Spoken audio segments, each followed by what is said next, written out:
nggak ada di pikiran kami sedikit pun kalau kita gengsi nerusin bisnis papa dan bisnisnya Akong gitu ya. Mungkin ada julukan cici toko atau enggak koko toko gitu. Tapi kenapa harus malu ya? Malah kita harus bangga karena kita generasi penerus. Kita di sini bisa dapat privilege gitu. Karena punya bisnis keluarga. Dan kita di sini sebagai generasi penerus juga mendapatkan legacy yang seharusnya kita teruskan gitu. Nggak seharusnya kita berhentikan.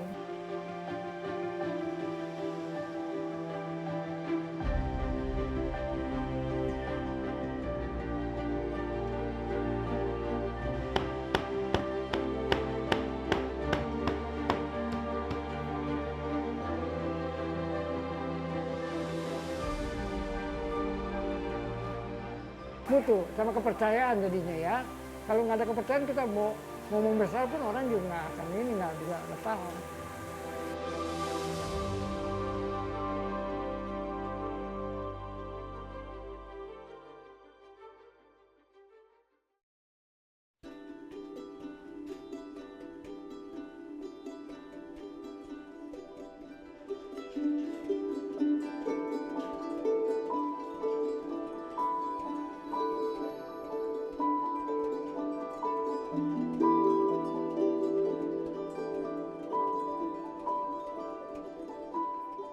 Nama saya Nina Cokro dan saya di sini sebagai penerus generasi ketiga dari Toko Tiga Mesin Jahit. Untuk awal mulanya sebenarnya Toko Tiga Mesin Jahit itu awal mulanya namanya Toko Cokro Jaya yang didirikan oleh Akong atau kakek saya dan saat itu di tahun 1980 di Surabaya. Jadi memang Akong sendiri sudah beberapa tahun merintis usaha mesin jahit di Surabaya, lalu beliau meneruskannya ke Jakarta gitu dan terbentuklah Cokro Jaya. Jadi pada tahun sekitar 1993 sampai 1995 itu sudah berpindah tangan ke papa saya, Hendry Cokro. Dan papa saya bisa dibilang rebranding dan dari Cokro Jaya diubah menjadi Toko Tiga Mesin Jahit. Jadi untuk Toko Tiga Mesin Jahit sendiri sekarang dikelola oleh saya dan juga adik saya Ongki Cokro. Dan kami berdua mengelola itu sejak tahun 2015 akhir. Sebetulnya diawali oleh adik saya. Jadi adik saya yang terjun duluan, Ongki yang terjun duluan bantuin papa, dan lalu dilanjutkan dengan saya sekitar 2016 pertengahan.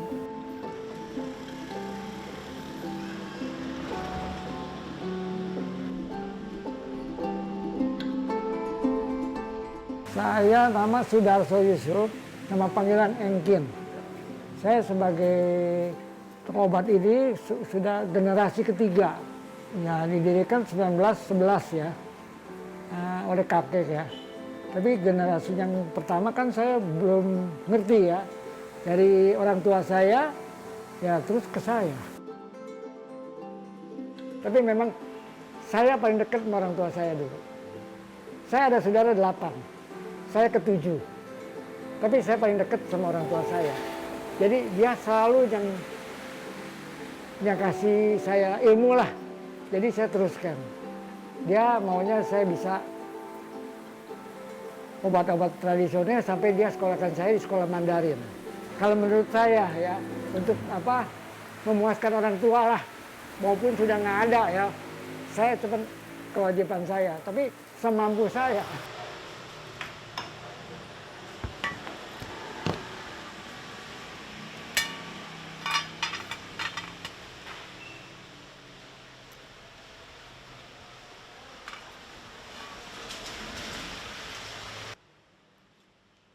Jadi mau nggak mau tiap hari apa yang orang tua kerjakan, saya kerjakan semua. Seperti obat. Ya, orang tua saya memang ahli di obat. Memang orang tua saya orang datang dari Tiongkok. Memang dari kampung yang di situ, obat. Jadi saya meneruskan. Iya, mau nggak mau bantu orang tua yang tiap hari kita cari, akhirnya boleh dibilang cari pengalaman. Jadi itu yang susah dipelajarin di ilmu-ilmu yang dibilang di kamus ada obat apa-apa, itu nggak bisa, harus ada pengalaman. Pada awalnya, Bu Nita, saya itu memang kuliah dengan jurusan perhotelan dan memang kalau untuk jurusan perhotelan itu diharuskan untuk magang gitu. Jadi saya memang berkesempatan untuk magang di salah satu hotel mewah di sini di Jakarta. Lalu setelah 6 bulan magang, setelah saya selesai, memang nggak bisa dipungkiri kalau saya pengen eksplor ke bidang-bidang pekerjaan lain gitu. Karena memang untuk saya sendiri juga sempat ada passion di bidang lain gitu. Namun pada saat itu memang papa dan mama bilang ke saya gitu. Mereka bilang, kenapa nggak lanjutin aja, kenapa nggak coba bantu gitu. Give it a shot gitu. Dan ya sudah, saya pikir oke lah coba gitu. Saya terjun ke toko dan lambat laun saya melihat adanya progres dengan adanya bantuan saya dan adik saya. Oke gitu, saya makin bersemangat gitu untuk meneruskan dan menaikkan bendera keluarga. Guys nih guys. Oke, kita roll ya, yang satu ya. Oke, standby, jangan grogi, santai, and let's go. Hai teman jahit, balik lagi sama aku Lina dan kali ini ditemenin sama Ati. Dan kali ini kita berdua mau review salah satu mesin jahit yang best seller banget di lapak toko 3 mesin jahit. Kita punya apa, Tan? Yoko YK990. Jadi memang seperti yang saya bilang sebelumnya, awalnya saya ada passion lain, tapi dengan seiring berjalannya waktu, untuk saat ini tujuan dan cita-cita saya dan adik saya, Ongki juga, yang pasti untuk menaikkan bendera keluarga. Sebetulnya akarnya itu adalah di tradisi kami, tradisi Tionghoa gitu ya. Itu sangat lekat kepada keluarga gitu. Nomor satu itu keluarga. Jadi kita harus tetap prioritasin dan utamain yang kita bilang ring satu gitu. Papa selalu bilang harus terus utamain ring satu, harus lihat ring satu dulu gitu. Jadi pada akarnya ada di situ karena kita benar-benar family oriented. Maka itu kita juga punya kewajiban di sini untuk ibaratnya balas budi gitu dengan apa yang orang tua kita dan generasi-generasi sebelumnya sudah bangun untuk kita.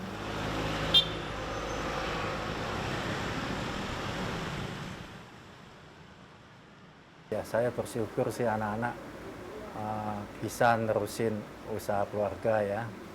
Dan saya nggak paksakan mereka harus meneruskan ya. Tapi dengan dia mencoba, melihat, terus mereka berinovasi, akhirnya ya sejalan gitu ya, sejalan dengan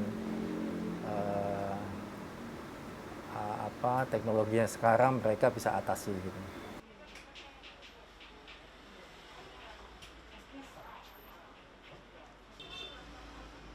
Saya tidak memaksakan harus meneruskan bisnis keluarga, tapi coba dulu dilihat, kalau memang cocok silakan teruskan. Yang utama ya keluarga kita lihat dulu, baru kita lebih luas gitu. Nilai-nilai kejujuran ya, terus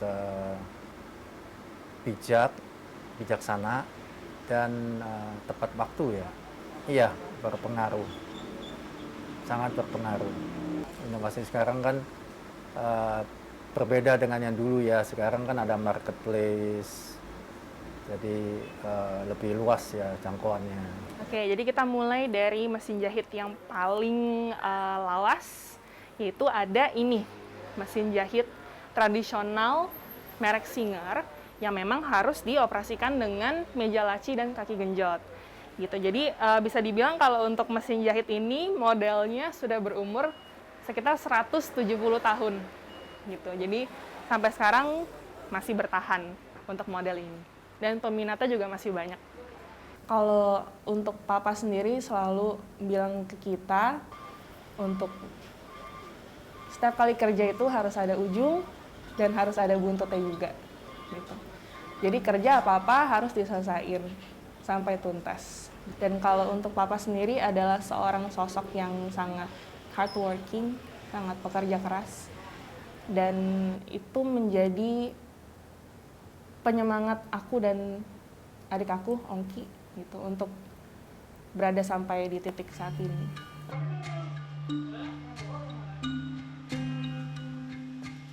Ya ada juga pelanggan yang turun-menurun ya tetap ada ya. Memang generasi sekarang nih agak murah ya obat-obat ramuan ya, memang itu kenyataan ya. Tapi langganan yang lama atau generasi yang lama masih tetap sama saya. Masih tetap banyak. Tapi tetap untuk tradisional herbal ini tetap orang masih percaya karena nggak ada efek samping ya. Jadi tetap ya. Jadi pelanggan saya tetap masih percaya sama obat tradisional ini. Ya lebih banyak yang ya sebagian memang adanya bawa resep dari pengobatan dari luar, sebagian lagi memang keluhan mereka yang kita tampung kita langsung kasih racikan. Banyak yang begitu. Ya biasa mereka langsung kasih keluhan, kita langsung kasih obat. Kecuali mereka sudah bawa resep dari sini lain ya saya kasihkan juga.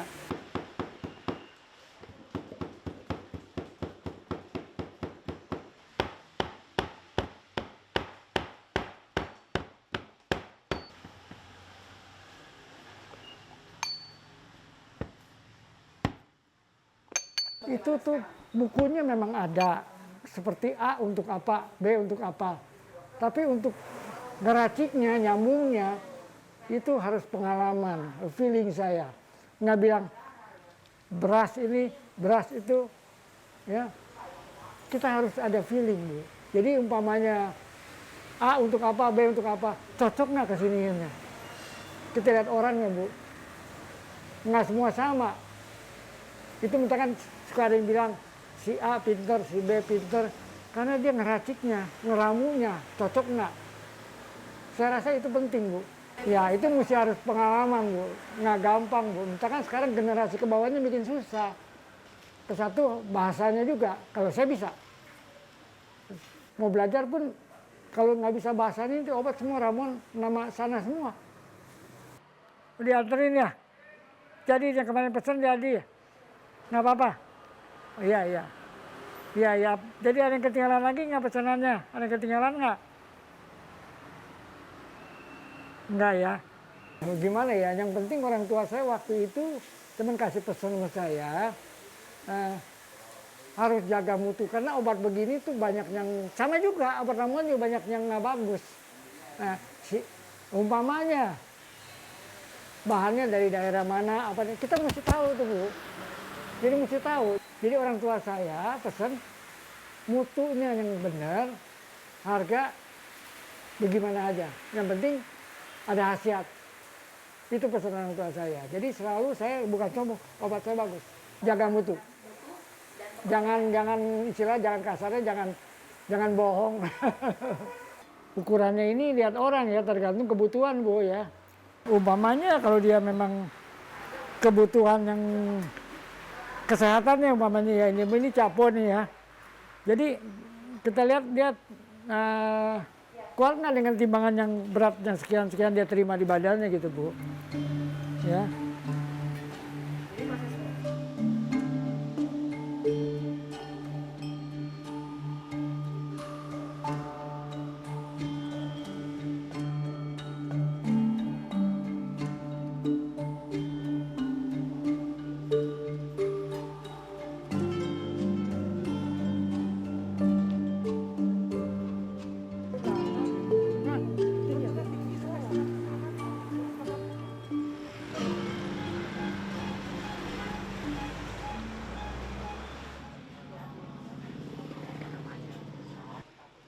yang namanya berbisnis pasti ada suka ada dukanya ya. Dan kalau untuk di dunia bisnis, apalagi dunia retail, pasti ada yang namanya persaingan ketat gitu atau competitiveness. Dan memang kita juga bukan salah satu atau satu-satunya toko mesin jahit dari dulu gitu. Banyak toko mesin jahit dari dulu. Bahkan sejak zamannya Akong atau kakek saya itu memang sudah kompetitif gitu untuk pasar mesin jahit gitu. Jadi itu salah satu challenge untuk kita bahkan sampai sekarang. Dan dari mesin tradisional seperti ini mulailah berkembang ke mesin-mesin yang lebih simple, yang fiturnya lebih banyak, ya kan? Dan juga yang lebih berwarna-warni gitu. Seperti mesin portable yang multifungsi seperti ini. Sepertinya sih kuncinya itu adalah inovasi ya. Jadi kita memang tetap mempertahankan apa yang ada. Contohnya kita tetap mempertahankan offline store, gitu, toko offline, yang dimana pembeli bisa datang walk in untuk membeli mesinnya, pilih-pilih mesin, gitu, datang langsung berinteraksi dengan bagian penjualan kita, gitu, dan langsung mendapatkan on the spot training. Itu tetap berjalan dari dulu sejak tahun 1980. Gitu kan.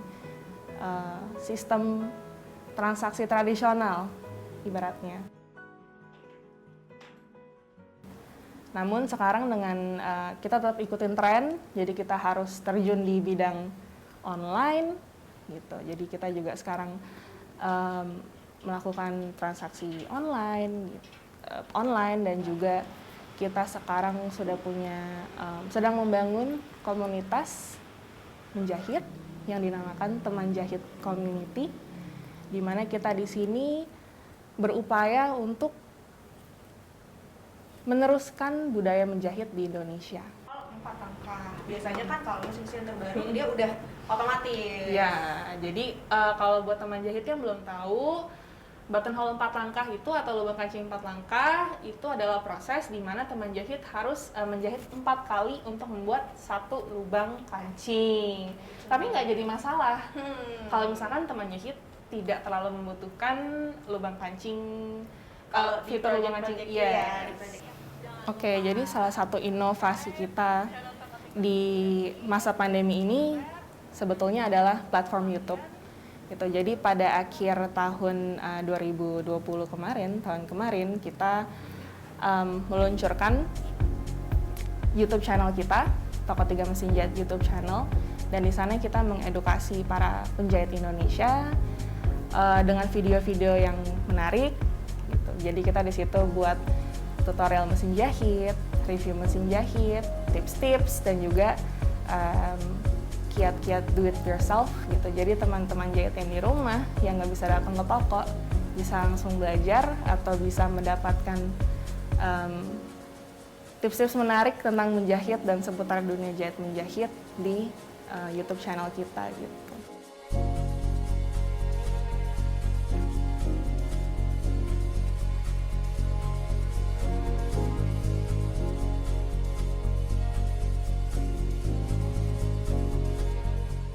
Ya, jelas pangsa pasar yang lebih luas. Ya, jauh lebih luas. Inovasi sekarang sangat membantu ya. Ya bagus sih, bagus. Bagus banget ya. Ya dulu memang belum ada ya, jadi kita ikutin tren-tren digital itu. Saya terapkan ke anak, ikut belajar step by step, lama-lama mereka menguasai gitu. Udah gitu, yang ketiga apa tuh Tan kelebihannya? Yang ketiga, di mesin Yoko YK990 ini juga udah ada pemasuk benang otomatis.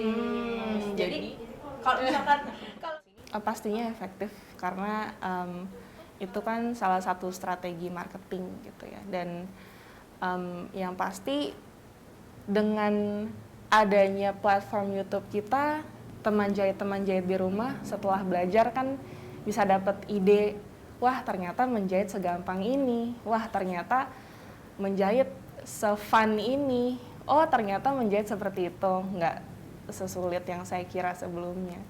Dan pastinya kita yakin lebih banyak teman jahit di rumah yang mau dan pengen belajar jahit. Jadi hari ini kita akan lanjutin bahas produk launch campaign kita untuk Brother JK17B. Jadi mungkin kita mulai dari awal lagi. Ini produk yang akan kita launch di bulan Juni tanggal 1. Ya, kemarin timeline-nya kalian udah bikin semua ya? Sulit relatif kan ya. Tapi kalau ya challenge sih pasti ada ya gitu. Dan yang namanya ada kesenangan kan pasti ada kesulitan di sebelumnya ya. Dan yang namanya proses pasti adalah gitu ups and downs-nya. Dan kalau untuk mempertahankan eksistensi bisnis ini sulit nggak sulit sih gitu. Tapi dengan adanya support dari tim kita gitu, keluarga besar Toko 3 Mesin Jahit dan teman jahit, kita bisa selalu survive. Kalau menurut saya sih tetap ikutin kata hati ya. Kalau misalkan memang belum ada di sini hatinya, mungkin masih mau eksplor ke bidang lain, silakan. Karena nantinya juga akan menyesal kalau misalkan nggak eksplor. Tapi kalau misalkan memang sudah eksplor dan sudah melihat banyak hal, dan kalau kita udah refleksi dan introspeksi diri, sebenarnya kita juga hidup di dunia ini untuk siapa sih gitu. Dan tentunya untuk saya dan adik saya sih, kita di sini hidupnya untuk keluarga gitu.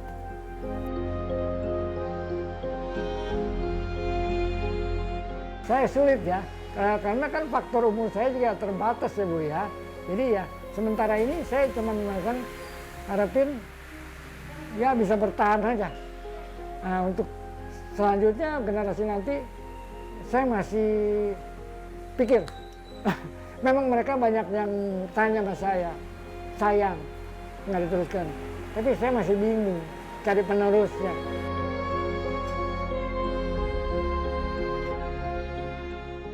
Yang pasti harapannya terus berkembang dan terus berjaya ya, nggak cuma di sini aja stepnya. Memang baiknya kita meneruskan, dan juga ini adalah bentuk balas budi kita sebagai anak untuk orang tua kita.